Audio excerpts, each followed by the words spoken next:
6:17. We are under a weather alert. Good morning. If you're just waking up, let's check in with meteorologist Alan Rose. Good morning, Bree, and good morning, Southern Colorado. It's going to be a busy next couple of days, and today the main focus is red flag warnings. These are very widespread across the region, noon to 8 p.m., and high wind warnings along and south of the Arkansas River Valley. Those areas could see gusts today as strong as 60 to 65 miles an hour.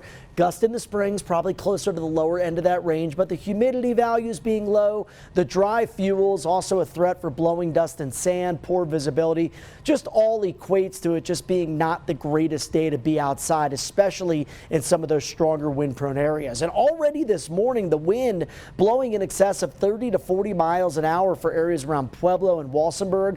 By 9 o'clock, those areas could see gusts already approaching that 50 mile per hour range, and it gets even stronger as we make our way towards the lunch hour into early to mid-afternoon. Look how strong that west and southwest wind is. I would say the peak of the wind activity today, in case you want to get outside, probably between 10 and about 6 o'clock this evening. And really the early to mid-afternoon is going to be when that wind is just screaming across the region. Finally, after sunset, that wind begins to weaken. Very strong disturbance moving out of Utah today is bringing that southwest flow. And in the mountain areas, that's some upslope wind, and that brings some very heavy snow to the high country. Those areas expecting several more inches of accumulation through tonight and into tomorrow morning.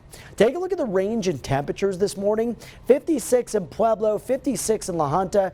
Areas are warm because of that southwest wind, whereas areas not seeing much wind are much cooler, 30s and 40s up into the Pikes Peak region. Now, highs today will be very similar to yesterday, and on top of wind, we'll see a mix of sun and clouds through the afternoon and could see a few showers try to move out of the mountains towards the I-25 corridor, especially this afternoon into this evening. As we look at the big picture, strong wind due to this very unsettled pattern that's going to stick around at least through Saturday afternoon to Saturday night, with snow on Thursday, and it looks like another round is likely from Friday afternoon into Saturday morning. So let's time it out for you. The Thursday one, I think, focuses a little farther north. That's what the models are showing today, but still should bring some impacts here to southern Colorado. We'll get a break in the action late Thursday into early Friday, and then snow and rain redeveloping by Friday afternoon to Friday night.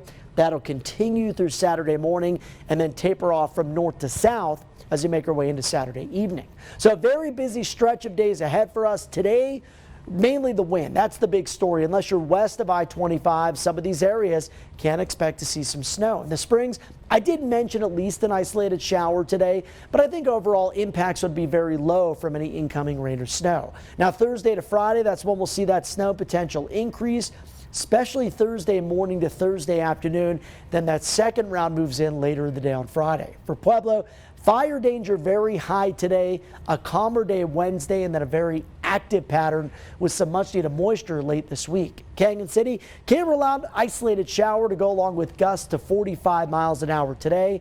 The system late this week, not as much wind as moisture, and that's a good thing because we desperately need to see some of that moisture this time of the year. And at Woodland Park, several chances for snow. Could see a dusting to an inch or two today, several inches Thursday, and then maybe a more significant snowmaker as we head towards the weekend.